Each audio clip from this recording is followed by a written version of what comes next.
que es sobre una exposición que se presentó en el museo, en el Centro Cultural Tlatelolco, curada por Ariel Arnal, quien nos acompaña, y también está Débora Dorotinsky, que es investigadora del Instituto de Investigaciones Estéticas de la UNAM, y a quien le pedimos hacer un acompañamiento a nivel de diálogo para que Ariel pueda presentar el planteamiento curatorial de esta exposición de América Lente Solidaria. Gracias a ustedes por esperar. Vengo llegando de Guanajuato con un problema mecánico en medio, un grave problema mecánico. Es mi responsabilidad y mi culpa, así que les ofrezco una disculpa a todos ustedes por estar aquí. Gracias a Iván, gracias a Itala por el espacio, por estar aquí, y a Débora, especialmente a Débora, que espero no sea muy dura a la hora de comentar. Esperemos que corra sangre, pero poquita, nada más, solamente. Bien, les cuento de qué es lo que se trató, qué fue América Lente Solidaria. América Lente Solidaria fue una exposición que trabajamos entre el Centro de la Imagen, el fondo es del Centro de la Imagen. El lugar donde se expuso fue el Centro Cultural Universitario Tlatelolco, allí, y como parte de alguna parte de la producción la hizo Simocultura. De hecho, la página que vamos a ver está alojada en Simocultura por lo menos 3 años más, ese es el compromiso, que siga manteniéndose como una exposición virtual de momento, con todo el material que iremos viendo y que les voy a mostrar. Me voy a saltar algunas partes, no solo en vista de la premura, o más bien lo que voy a hacer es contarlas muy rápido y veremos después sobre eso qué es lo que podemos hacer. ¿Vamos con calma? ¿Cuánto? ¿Sí? Bueno, está bien. Me voy a parar porque no alcanzo a ver. Sí. Bien, básicamente a grandes rasgos, ¿cómo funciona una curaduría? Tenemos los elementos que hay que tomar en cuenta. Primero, el presupuesto. Sobre todo en los tiempos que corren, es fundamental tomar en cuenta el presupuesto, porque si no, si empezamos a pedir la carta a los Reyes Magos, no vamos a hacer nada, tal como funciona. Si queremos hacer la curaduría, la exposición perfecta, hoy en día se puede hacer, pero no a través del presupuesto. Generalmente es a través de trabajo extra. Cada vez que va bajando el presupuesto hay que ponerle más trabajo, ¿no? Y hay que involucrar a más gente para poder hacer una exposición estándar, normal, bien hecha. Después, el límite temporal. No es lo mismo que te pidan una exposición con 1 año, año y medio, 2 años, que te lo pidan en bomberazo en 6 meses. Los que han trabajado exposiciones saben a qué me refiero, es decir, hay cosas en la producción que tienes que ir limitando, tomar decisiones de inmediato y sin darle mucho espacio a la creatividad, porque a lo mejor te puedes empantanar allí y las cosas terminan por no salir. Y finalmente el espacio. ¿Cuántos metros cuadrados contamos? ¿Qué tipo de iluminación? ¿Hay vitrinas? ¿No hay vitrinas? ¿Hay opción de utilizar video o no? Etcétera. Todo ese tipo de cosas cuentan y hay que tomarlas en cuenta antes de empezar a hacer un planteamiento curatorial. Después, ¿qué es lo que va a definir? El archivo o archivos donde trabajamos. Si vamos a trabajar uno o varios. En este caso fue muy fácil porque la premisa era trabajar exclusivamente con el fondo del Centro de la Imagen, nada más. No movernos de allí. Justamente venía definido por cuestiones de presupuesto. Si nos hubiéramos metido en otro archivo, habríamos tenido que pagar un fee para poder exponer otro tipo de fotografías. Por lo tanto, nos limitamos del Centro de la Imagen, que no era poca cosa. Es decir, ya per se es un universo en lo que a fotografía latinoamericana respecta. La profundidad con que se ha de revisar el archivo. Como historiadores tendemos a peinar el archivo, es decir, ver todas y cada una de las fotos. Eso requiere tiempo, a veces 1 año, a veces 1 año y medio, es una investigación larga. En este caso no teníamos ese tiempo, entonces tuvimos que recurrir a la conservadora Jimena Bruna para que nos fuera ella haciendo una preselección del material. Le íbamos diciendo muy claramente qué es lo que había que hacer y ella hacía una preselección más o menos en una proporción de 5:1, calculando que el material que nosotros íbamos a escoger iba a ser una de esas 5. A su vez, ese 1 era, lo estábamos calculando 4:1, es decir, estábamos hablando de una proporción muy alta. Vimos muchísimo material y aún así vimos una proporción bastante pequeña del total. Definir el número de piezas, eso era en función simplemente de cuántos metros cuadrados teníamos de exposición. Escoger la utilización o no y en qué medida de piezas no fotográficas. En este caso estábamos recurriendo a lo que era también el fondo del centro de la imagen, pero de material documental, que también estaba guardado. Ahora vamos a ver de dónde venía ese material, ¿no? Ay, gracias. Bien, bueno, el discurso curatorial, movimientos, lo que nos pidieron que hiciéramos, movimientos sociales en América Latina en la década de los 60, 70 y 80. Nada más. Ese era el gran límite que había colocado Tlatelolco. Es decir, no nos podíamos salir de allí. El archivo fuente, el Fondo Consejo Mexicano de Fotografía del Centro de la Imagen. Conformado originalmente, ¿cuál era el origen? ¿De dónde venía ese fondo? Del primer y segundo coloquio latinoamericano de fotografía del 78 y 81. Hay mucho más material. Todo lo que fue el Consejo Mexicano de Fotografía hasta que en su momento, hace muy poco tiempo, el fondo pasó legalmente por fin a ser propiedad del Centro de la Imagen. Había estado en comodato, lo cual legalmente creaba muchos problemas a la hora de exponer cualquier fotografía, pero esto fue fundamental. En el transcurso de que estábamos trabajando la curaduría, se produjo legalmente el traspaso del Consejo Mexicano de Fotografía al Centro de la Imagen, con lo cual solo necesitábamos la autorización del Centro de la Imagen, nada más, ¿no? Eso fue muy importante. Si no, habría sido un verdadero problema y quizá hubiéramos tenido que cancelar la exposición. Material, alrededor de 110 fotografías, alrededor de 50 documentos y alrededor de 15 libros. ¿Por qué digo alrededor? Los que hayan montado una exposición saben que el último día antes de la inauguración todavía se terminan colgando cosas o quitando cosas dependiendo de qué es lo que esté sucediendo, ¿no? Sí, ¿me puedes pasar la otra, por favor? Bien, los temas. Teníamos una introducción general muy cortita de alrededor de 5 fotografías, lo que llamamos realidades, que en realidad era ¿qué había en América Latina? ¿Qué estaba sucediendo en América Latina en los años 60 y principios de los 70 que daban contexto a los movimientos sociales y que echaban a andar los movimientos sociales? Después colocamos la represión. A pesar de que la represión es una contestación a la rebelión, consideramos, por una cuestión de discurso curatorial, ponerla primero. Ahora les explicaré por qué. Pusimos cómo era la represión de Estado en América Latina ante los movimientos sociales. Después pasamos a lo que sería la rebelión social, rebelión armada y rebelión triunfante. Estos iban a ser originalmente temas curatoriales, estos 3, rebelión social, rebelión armada y rebelión triunfante. Pero nos dimos cuenta que a la hora de la exposición y del discurso museográfico, no curatorial, del discurso museográfico, convenía dejarlo solamente en rebelión, a pesar de que a la hora de circular por la sala uno podía adivinar esta subdivisión social, armada y triunfante. Y finalmente cultura, porque cultura es muy importante, era muy importante para las propuestas sociales de aquella época, aunque estaban teñidas, marcadas por aquello que hemos llamado el marxismo-leninismo especialmente latinoamericanizado, es decir, teníamos esa pequeña burguesía intelectual dirigiendo la cultura y diciendo, les voy a explicar al pueblo lo que es cultura. Una cultura que viene del pueblo, pero se los voy a contar yo, ¿no? Y eso era básicamente. Bueno, el montaje, así es como solíamos trabajar. Colocábamos en fotocopias baratas, cachitos de fotocopia, estamos hablando de media carta, a veces un cuarto de carta, dejando espacio para las anotaciones y armábamos el discurso curatorial sobre el piso.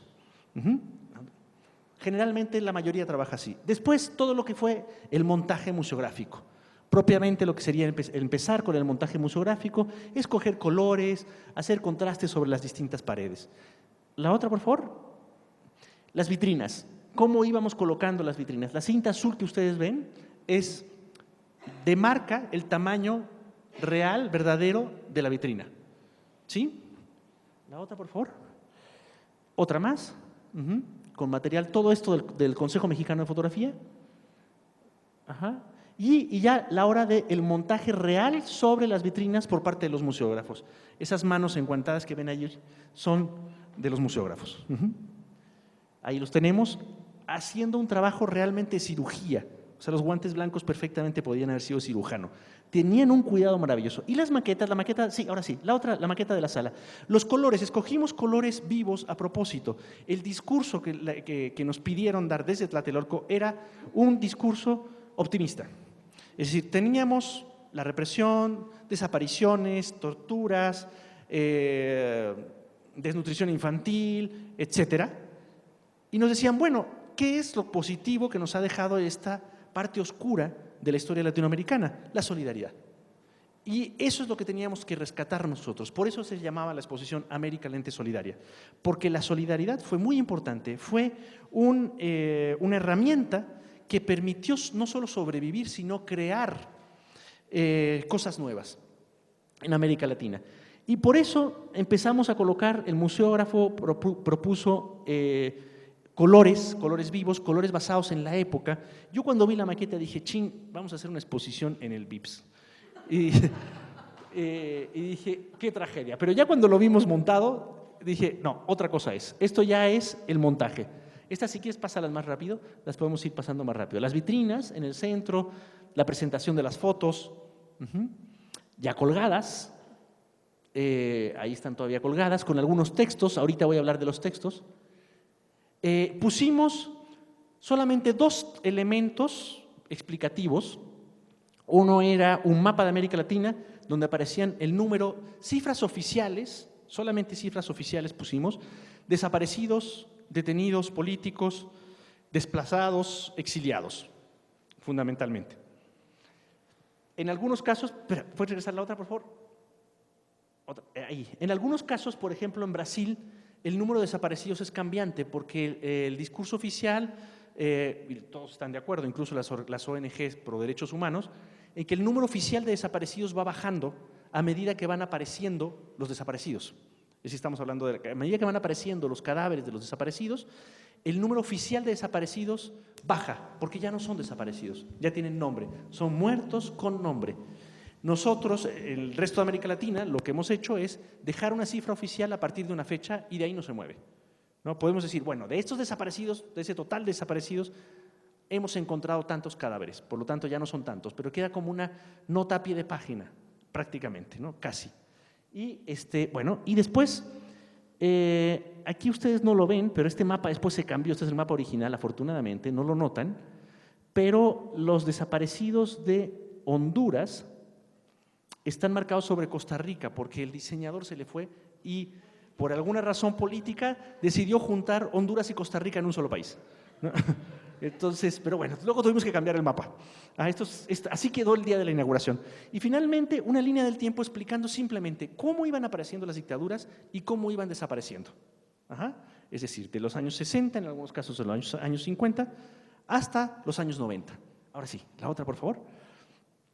Bien, nuestra foto estrella, Rodrigo Moya, Juegos de Guerra en República Dominicana, 1965.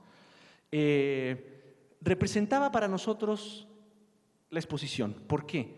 Representaba el pueblo en armas, un tanque tomado por el pueblo dominicano.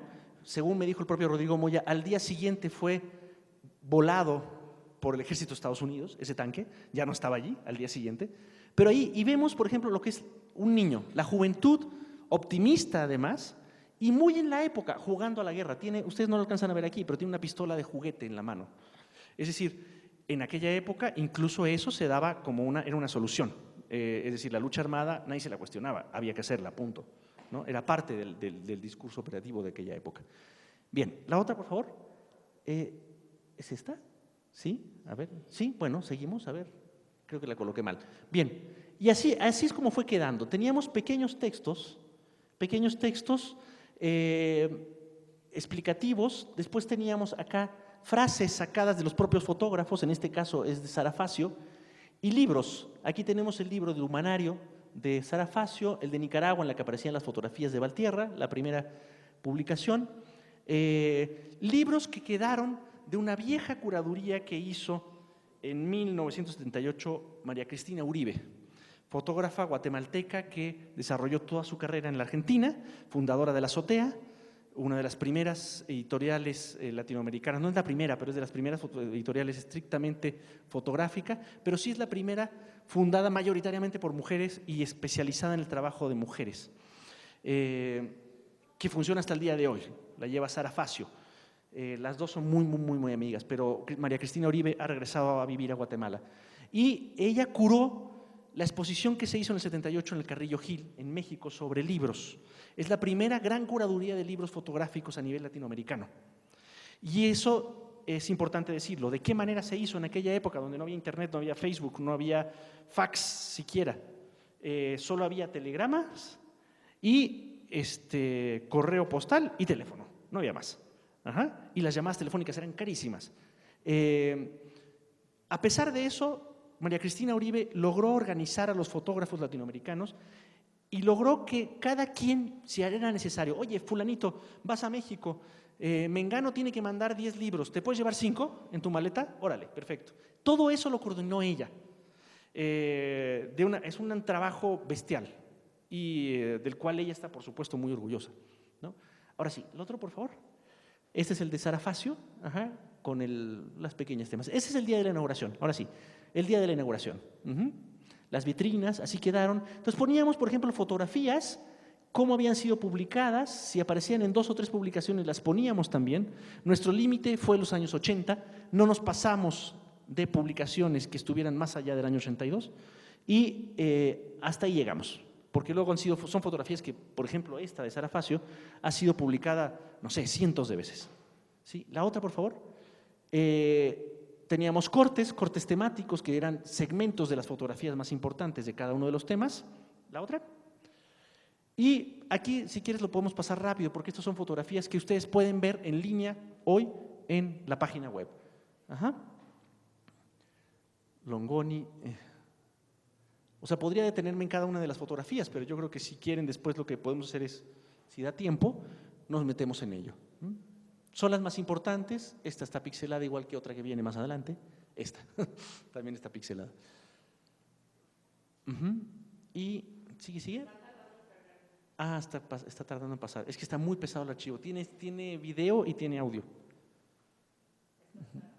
Sí, es preciosa esa.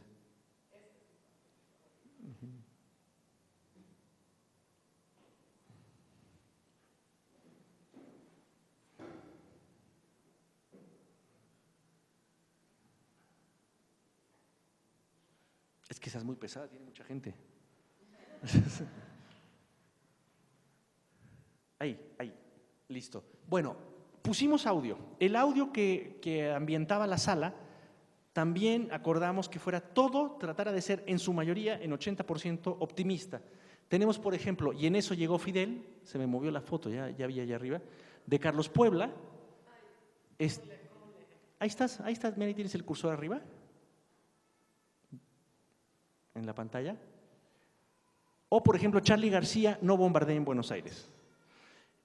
Tuvo mucho éxito entre la juventud. A propósito, escogimos este tipo de música. Esta quizá, la de Prado Ñau Dicer que Ñau Faleitas Flores, de Geraldo Vandré, esa es una canción icónica en América Latina, fue prohibida durante la dictadura, esta canción no se podía cantar, pero es muy triste en tono, entonces, pero las otras, por ejemplo, No bombardeen Buenos Aires, no sé si la conocen, es un rock. Y en eso llegó Fidel, de Carlos Puebla, pues es también una canción icónica de lo que es la Revolución Cubana. Se pueden poner en la página web también, uno puede descargar la música, si hace falta. La otra, por favor. Y pusimos también poemas que de alguna manera complementaban la explicación. Este es de Juan Antonio Corret, que es un poeta puertorriqueño, independentista, murió ya hace muchos años, que a mí me encanta. Nos habla un poco de la... Yo siempre he dicho, Juan Antonio Corretger es el antecedente directo de Eduardo Galeano y las venas abiertas de América Latina, pero en conmovedor. A mí me gusta mucho más Corretger que Galeano, pero es una cuestión estrictamente personal. Y en poesía, ¿no? Es del libro día antes. Ahora sí, la otra. Alaide Fopa, la más intimista de todos los que pusimos. La más intimista. Con una poesía fantástica. Nos costó, afortunadamente, encontrar poesía que tuviera que ver con algo social, y esto fue, si acaso, lo único que encontramos, y forzando la interpretación, porque puede ser perfectamente un poema íntimo que no tiene nada que ver con una cuestión política, pero nosotros lo colamos allí, sí, lo colamos, es parte del discurso curatorial, ¿no? Advertido, lo podemos decir. La otra, por favor. Cortázar, con esta cerrábamos, con esta frase, este párrafo de Cortázar cerrábamos. Revolución hecha de hombres, llena estarás de errores y desvíos, llena estarás de lágrimas y ausencias, pero a mí, a los que en tantos horizontes somos pedazos de América Latina, tú nos comprenderás al término del día. Es decir, ojo, la revolución tiene de todo, pero pues ya haremos cuentas al final, ¿no? Un poco eso. ¿Sí? ¿La otra? Luego viene toda la parte que fue de difusión, es decir, cómo echarlo a andar. Esta fue nuestra portada estrella, este fue el diseño que hicieron aquí, en el centro de la imagen. La otra, por favor. Este fue el diseño que se hizo en Simo. ¿Otra más? Estos fueron los carteles que se colgaron en Tlatelolco. Exactamente, identidad gráfica, perdón, exactamente, todo lo que tiene con la identidad gráfica. Los videos, había una sala con videos que de alguna manera explicaban también el contexto de la época más allá de la foto. Documentales, trozos de documentales que escogimos. La otra, por favor. Estos son los documentales que pusimos. San Ginés son los más clásicos, son los más, me atrevo a decir, quizá los que fácilmente encuentran en muchos lugares, ¿no? Esta bríncatela porque esta es la selección de, aquí lo pueden ver. Y después, todo lo que viene después de la exposición, es decir, todo el material y el trabajo que se hace anexo a ello. Por ejemplo, fue una charla en La Mirada Documental que coordina Alberto del Castillo y Rebeca Monroy. Esto fue en el metro, este es lo que se hizo aquí en el centro de la imagen, se diseñó aquí. Y desgraciadamente no pudimos cubrir todas las estaciones de metro, todos los pasillos, algunos nada más, ¿no? Algunos nada más. Esto es lo que se hizo en el centro de la imagen para todo el Foto México de aquel momento, y la nuestra nada más era esta, ¿sí? La otra, por favor. Después, exposiciones en Coahuila. Estas pasan las rápidas. Tenemos una exposición, una charla y una conferencia. Es decir, todo esto se deriva. Y finalmente, la otra, ahí termina. Muy bien. Finalmente, la página web, que es la que todavía pueden consultar y que está todo este material ahí. Eso es cuando. Gracias.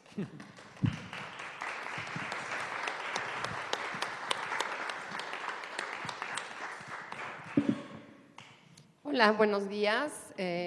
Yo les quiero dar las gracias a Iván Ruiz y a Itala Schmelz por haberme invitado. Ariel, muchas gracias. Bueno, estoy un poco dividida entre confesarles que voy a hacer un comercial muy grande. Lo lamento, cada quien celebra los ladrillos de su casa, o los patea o los celebra, yo los celebro. Yo no sé si están algunos de ustedes conscientes que el Centro Cultural Universitario Tlatelolco es un espacio de exhibición que la Universidad Nacional Autónoma de México tiene en el norte de la ciudad, que normalmente es considerado territorio politécnico nacional, y ha sido un espacio muy importante de trabajo en el montaje de exposiciones.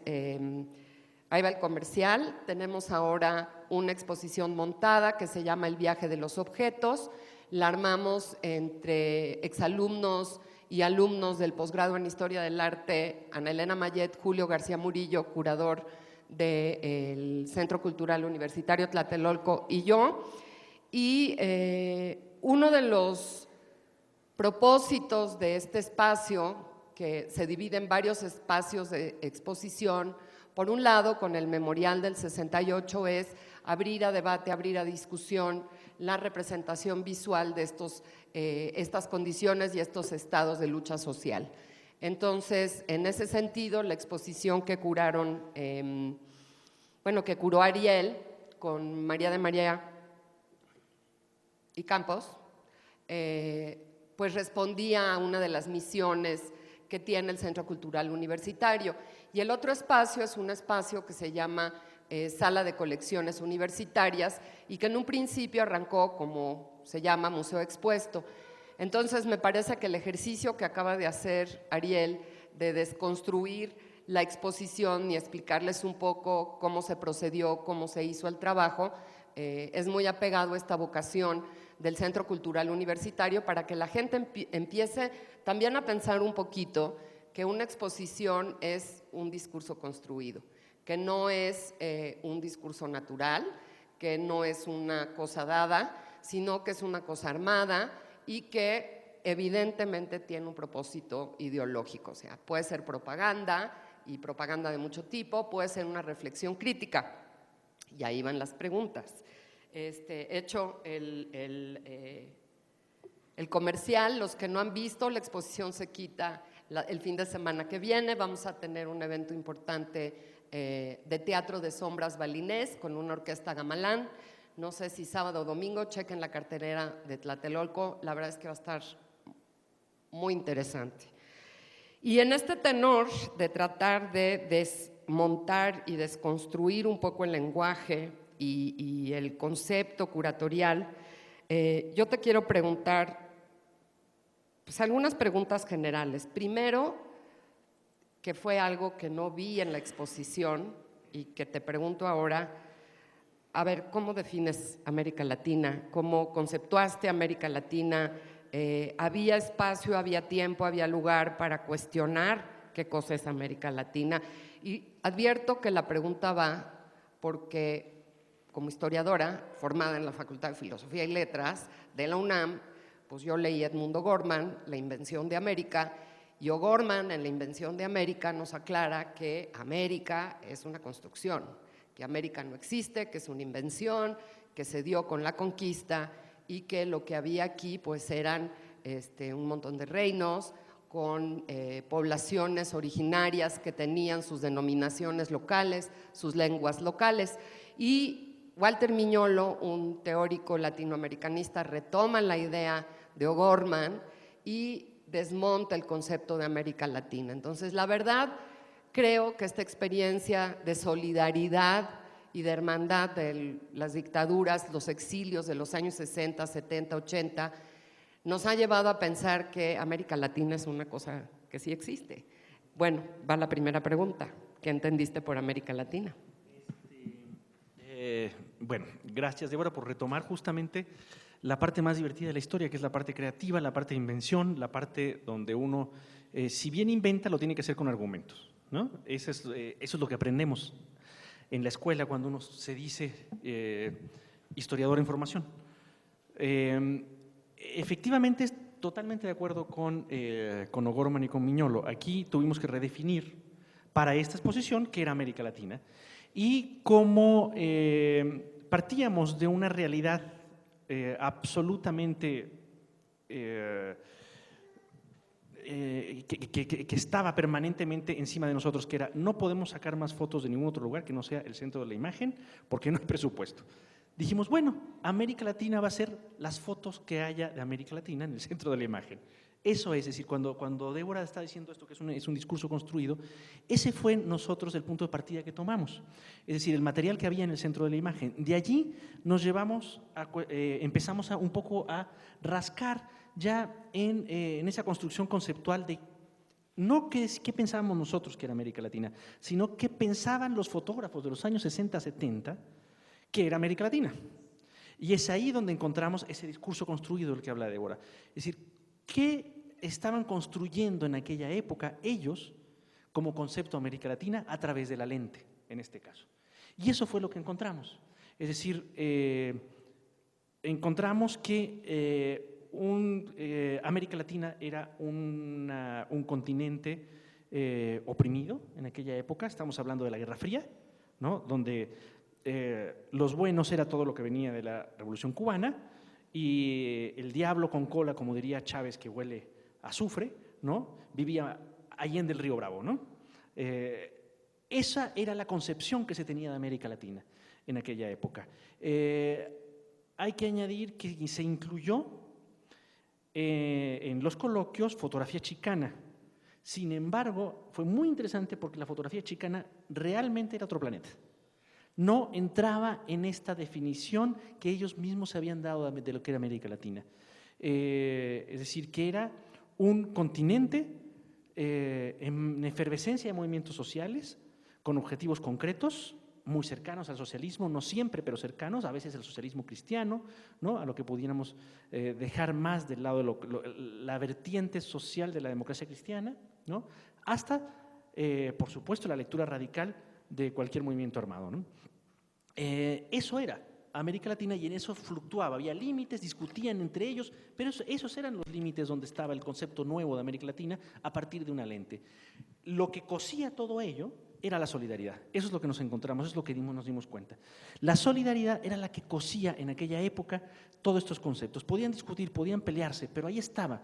Las anécdotas que están en algunas de las entrevistas, el catálogo que acaba recién de salir, que viene una introducción de Itala, ya está, ajá, un texto de María, un texto mío, y entrevistas a Sara Facio, a María Cristina Uribe, a Armando Cristeto, a Enrique Villaseñor y los que no se acabaron de dejar, que nos dieron información, esa no la pudimos poner, pero no logramos materializarlo en entrevistas.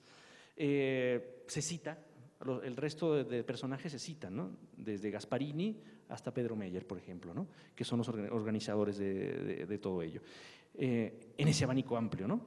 Ahí están. Todo ello era la solidaridad. Una de las cosas que referían permanentemente era cómo iban a hacer para recibir a tanto fotógrafo de América Latina. Se reunían y se los repartían en reuniones oficiales del Consejo Mexicano de Fotografía.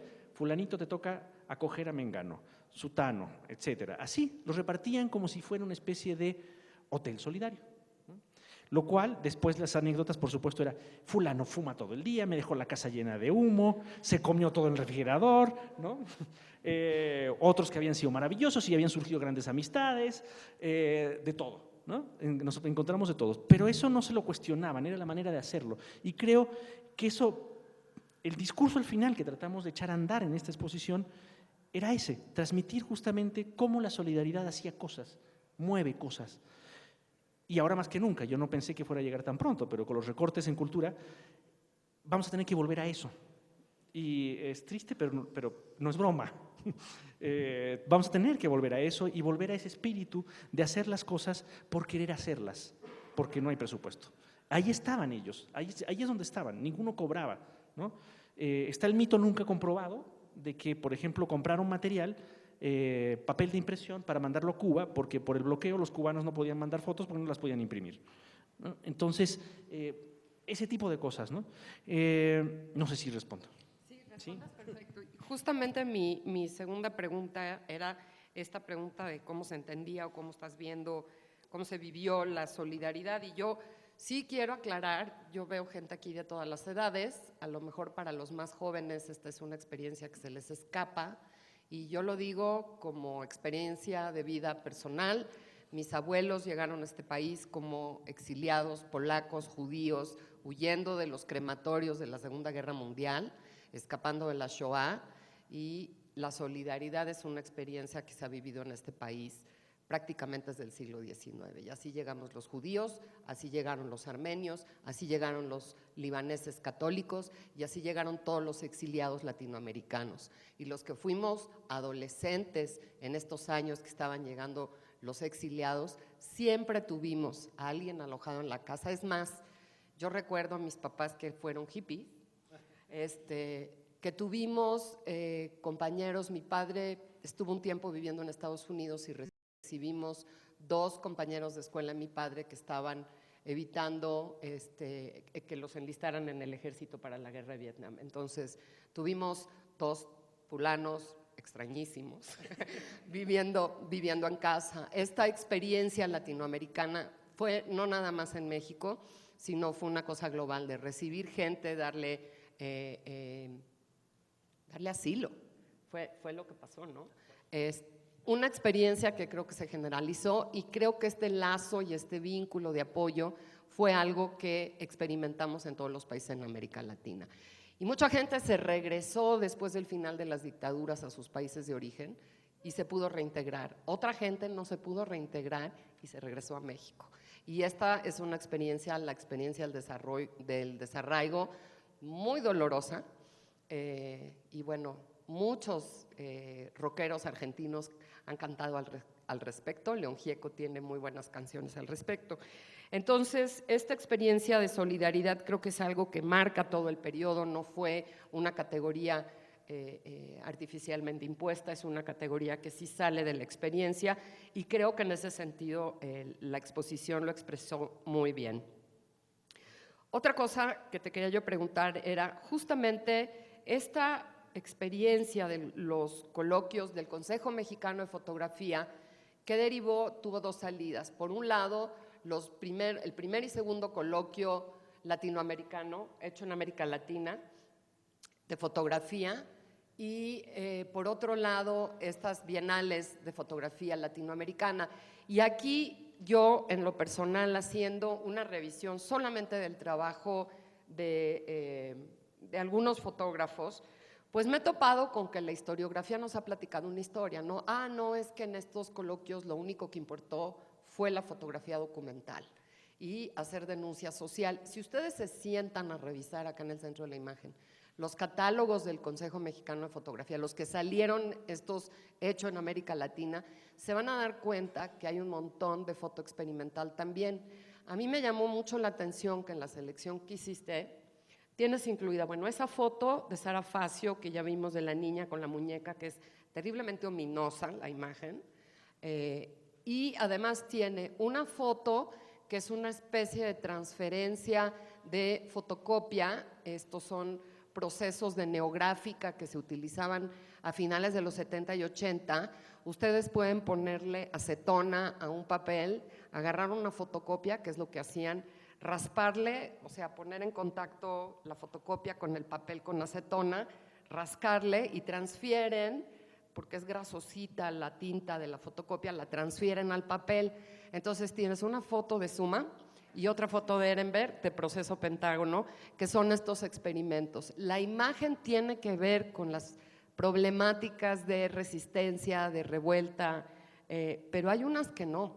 Y entonces yo creo que una de las cosas que lograron fue abrir este espacio. Esa es una, ¿no? Que platiques un poquito cómo le hiciste para mediar el encuentro con estas imágenes que eran más experimentales que de relevancia social. O sea, esa fue un poco la consigna que se dieron los miembros del Consejo Mexicano de Fotografía, pero a la hora de las fotos que llegaron no se cumplió por completo. Entonces, abusados cuando oigan la historia, no se vayan con la finta de que todo era fotografía socialmente comprometida, hay que ver con lupa. Y la otra observación que tengo, y eso lo celebro, ¿qué pasaba en estas exposiciones? Las mujeres fotógrafas quedaban bastante invisibilizadas. En general son menos, los fotoreporteros casi siempre fueron hombres, y yo rescato, bueno, le diste mucho espacio a Sara Facio, pero hay otras mujeres fotógrafas, y bueno, pues bien por ti.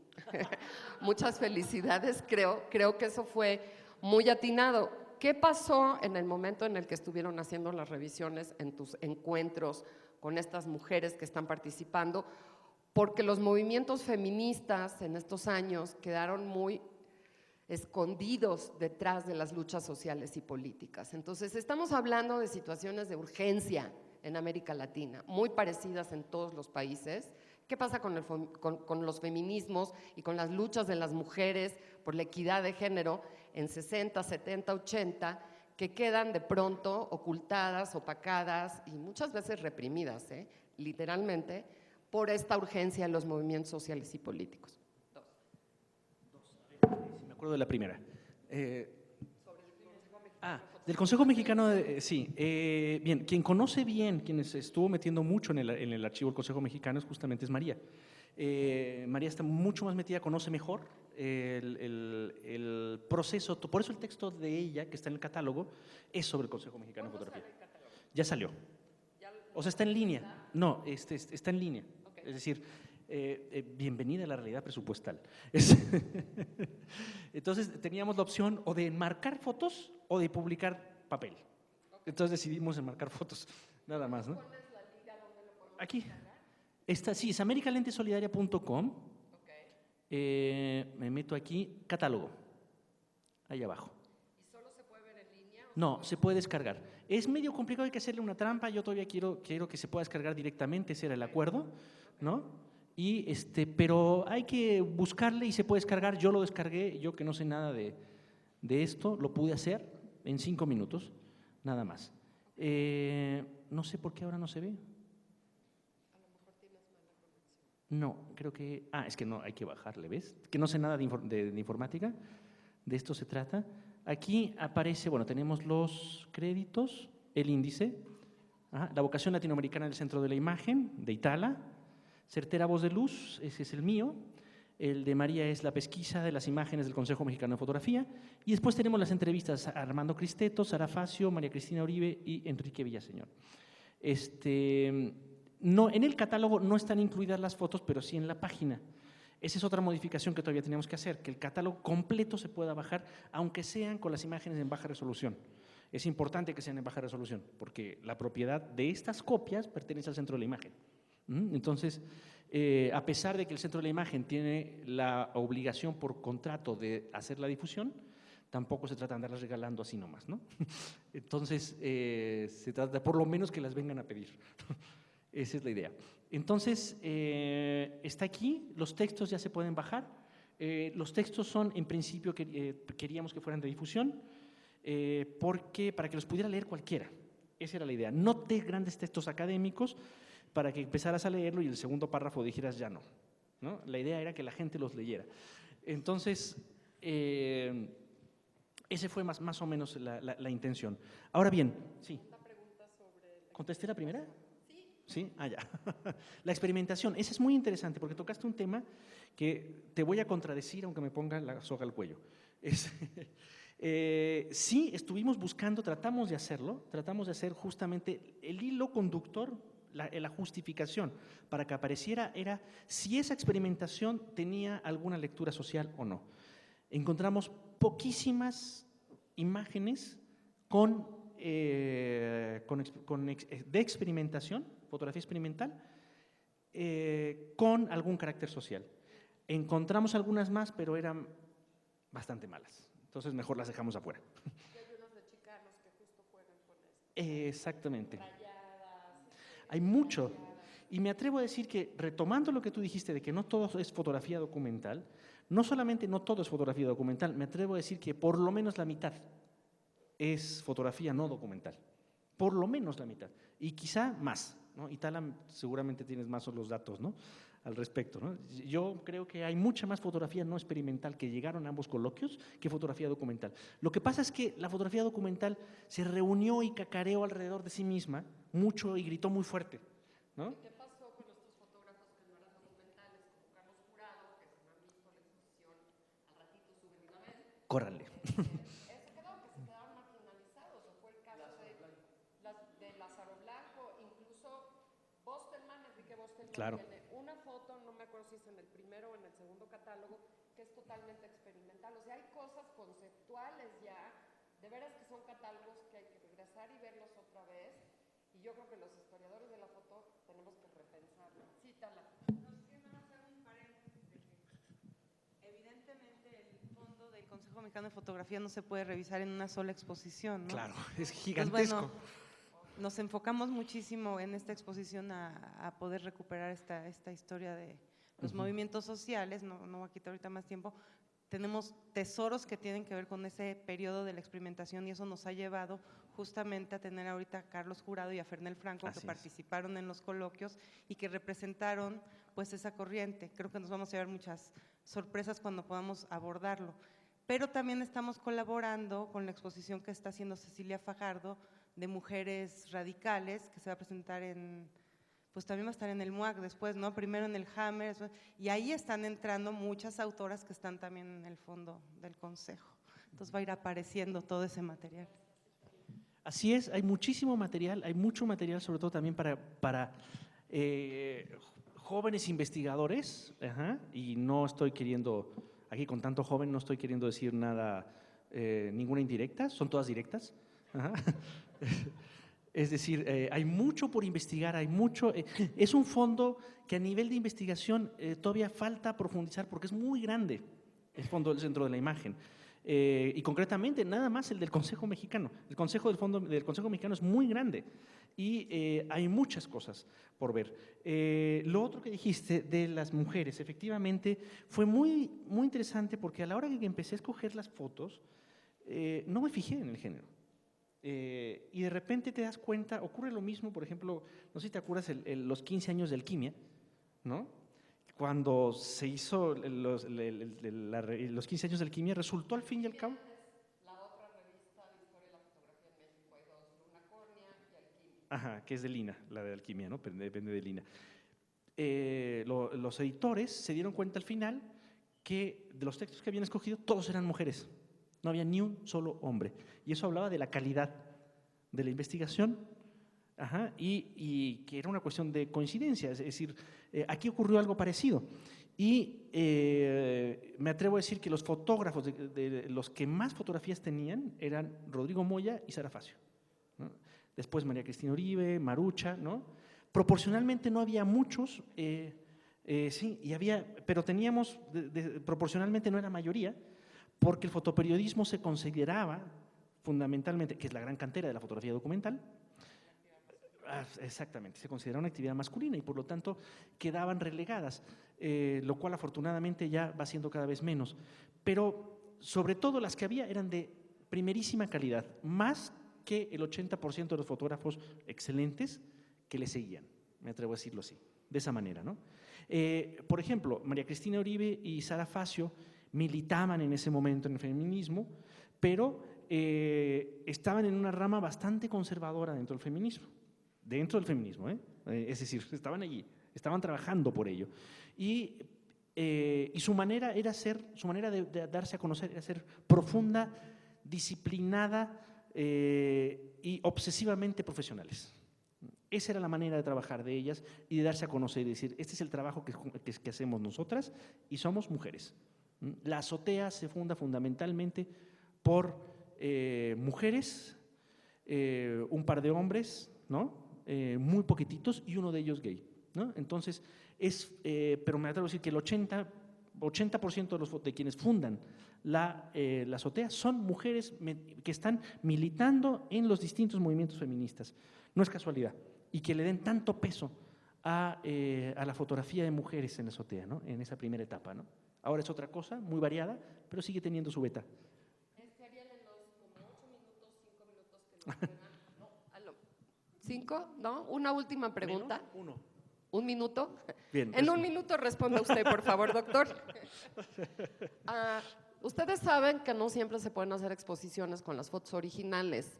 En el coleccionismo de fotografía existe una cosa que es la copia de época, se le llama vintage, y hay problemas para sacar las copias vintage y exponerlas. Esto que les platicaba al principio, Ariel, de que la conservadora fue la que vio las fotos y demás, a veces hay fotografías que estuvieron mal fijadas. Acuérdense que estamos hablando de fotografía analógica, que todavía se tomaba con una cámara que tenía un negativo, que se imprimía en papel, se revelaba, se fijaba, bla, bla, bla. No todo mundo era muy prolijo en este proceso de revelado y fijado. Entonces hay fotos que están guardadas, que se tienen que quedar guardadas o las vamos a perder.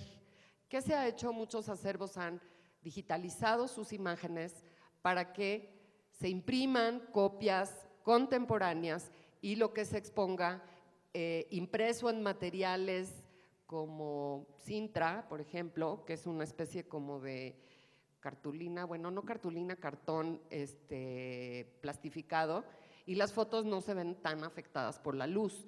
Entonces, Tlatelolco tiene también pues, ciertas condiciones especiales.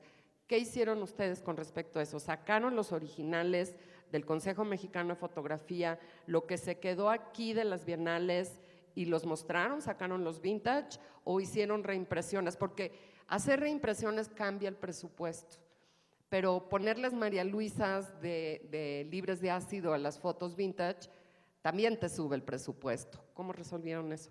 Lo hicimos con Marcos y María Luisas que tenía el Centro de la Imagen.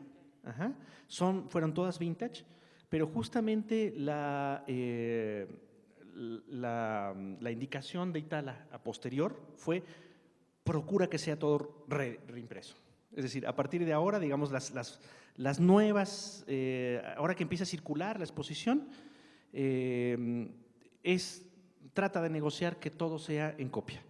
Ajá, justamente por lo que acabas de explicar, ¿no? Eso es lo que tratamos de hacer. Y fue en Vintage, nos encontramos justamente eso. Los fotoperiodistas en particular son muy poco disciplinados con su propio trabajo de impresión, de revelado de impresión.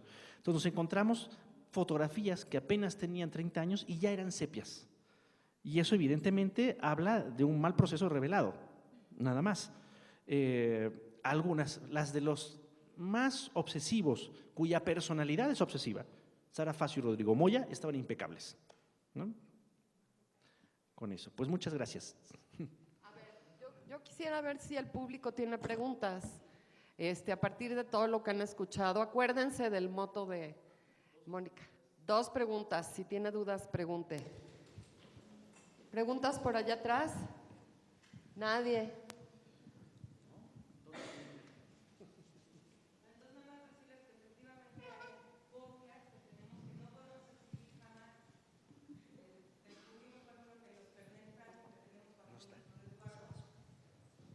Se hicieron justamente con ese tipo de papel que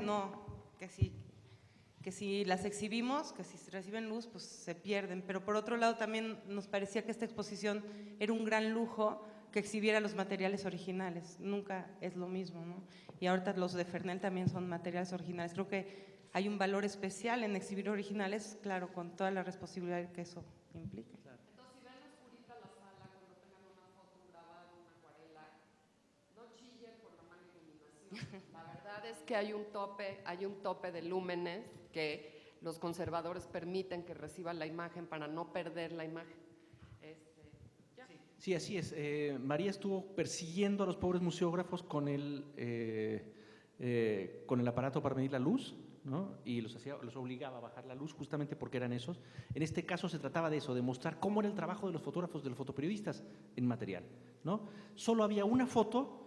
Aquí en el centro de la imagen hay al menos 2 copias del guerrillero heroico de Che Guevara de Korda. Hay una que está firmada y esa está en el catálogo en la página web, porque está escaneada, pero la que exhibimos fue la otra copia que no está firmada, que estaba en mejores condiciones, justamente por lo que decía Itala.